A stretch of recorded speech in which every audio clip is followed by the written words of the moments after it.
അനുമോൾ കപ്പടിച്ചപ്പോൾ ശൈത്യ പുച്ഛിച്ചിരിക്കുന്നത് കണ്ടല്ലോ എന്ന ചോദ്യത്തിന് മറുപടിയായി ബിഗ് ബോസ് കണ്ടസ്റ്റന്റ് ആയിരുന്ന ലക്ഷ്മി പറഞ്ഞത് ഇങ്ങനെയായിരുന്നു. പുച്ഛമല്ലായിരുന്നു, സങ്കടപ്പെട്ടിട്ട് തലയ്ക്കൊരു അടി കിട്ടിയതുപോലെ ഇരിക്കുമായിരുന്നു. അങ്ങനെയാണ് എനിക്ക് തോന്നിയത്. തുടർന്ന് ലക്ഷ്മി പറയുന്നുണ്ട്, ഞാൻ അനുമോളെ സപ്പോർട്ട് ചെയ്തത് ഫെയിമിനോ കപ്പടിക്കുമെന്നോ കരുതിയല്ല.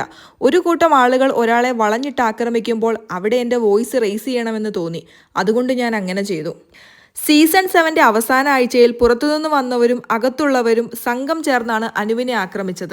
അങ്ങനെ ഒരു കൂട്ടം ആൾക്കാർ അനുവിനെ പ്രീ പ്ലാൻ ചെയ്ത് ആക്രമിച്ചപ്പോൾ അനുവിന് മനോബലം കൊടുത്തു കൂടെ നിന്നിരുന്നത് ലക്ഷ്മിയായിരുന്നു. തുടർന്ന് ഗ്രാൻഡ് ഫിനാലെ സ്റ്റേജിലും ലക്ഷ്മി, മസ്താനി, പ്രവീൺ അങ്ങനെ വളരെ ചുരുക്കം ആളുകൾ വിന്നറിനെ പ്രഖ്യാപിച്ചപ്പോൾ സന്തോഷത്തോടെ ആർപ്പ് വിളിച്ചിട്ടുണ്ടായിരുന്നുള്ളൂ. എന്നാൽ ലക്ഷ്മി പറയുന്നത് അതിലും കൂടുതൽ ആൾക്കാർ സന്തോഷത്തോടെ എഴുന്നേറ്റ് കൈയടിച്ചിരുന്നു. വീഡിയോയിൽ കുറച്ചു പേരെ കാണിച്ചിട്ടുള്ളൂ. വളരെ കുറച്ചു പേർക്ക് മാത്രമേ അനു വിന്നറായതിൽ സങ്കടമുണ്ടായിരുന്നുള്ളൂ. ബാക്കിയുള്ളവർക്ക് സന്തോഷമുണ്ടായിരുന്നു. ആ വീട്ടിലുള്ള എല്ലാവർക്കും ഫുഡ് വെച്ച് കൊടുത്തിരുന്നത് അനുവായിരുന്നു. ആ ഫുഡ് കഴിച്ചിട്ട് തന്നെയാണ് അവർ അനുവിനെ ആക്രമിച്ചതും. അവർ വഴക്കുണ്ടാക്കിയത് അനു ഉണ്ടാക്കിയ ഫുഡ് കഴിച്ചിട്ടാണെന്നും ലക്ഷ്മി പറയുന്നു. താൻ കാരണം ലാലേട്ടൻ ഒരുപാട് സൈബർ ബുള്ളിങ് നേരിട്ടതായി മനസ്സിലാക്കി ലാലേട്ടനോട് മാപ്പ് പറയാൻ ചെന്നപ്പോൾ ലാലേട്ടൻ അതൊക്കെ കഴിഞ്ഞു, അതൊക്കെ ഗെയിമിന്റെ പാട്ടാണ് എന്ന് പറഞ്ഞ് തന്നെ സമാധാനിപ്പിക്കുകയാണ് ചെയ്തതെന്നും ലക്ഷ്മി പറഞ്ഞു.